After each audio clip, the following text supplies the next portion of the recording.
this video, Aaron Smith-Levin, a former Scientologist, explains to cult expert Rick Alan Ross how the e-meter's tone arm rises at the start of an auditing session, then gradually comes down until the needle eventually floats.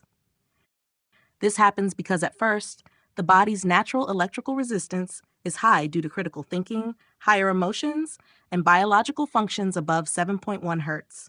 As the session continues, the e-meter subtly increases electrical pressure, conditioning the nervous system to suppress higher frequency activity.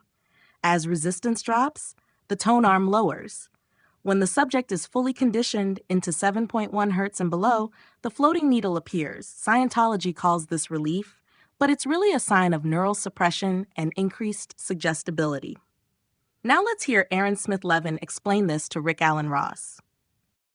L. Ron Hubbard did the sciencing. He did the sciencing, and now it's settled science. I mean, that's not a term they use in Scientology, but also even beyond considering it settled science, the way I thought about it as a Scientologist and the way others do is that every single auditing session is yet another valid clinical experiment, if you will, on the workability of Scientology. You go in session, you use the auditing command, you see the reaction on the e-meter, the TA goes up during the session, the TA goes down at the end of the session, you get a floating needle, you get a happy pre-clear, and that this anecdotal evidence, I actually, as a Scientologist, thought that anecdotal evidence was the highest standard of evidence. Let's unpack that.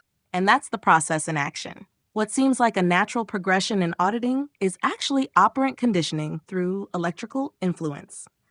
With repeated sessions, this effect deepens, keeping the subject locked in a passive, compliant state.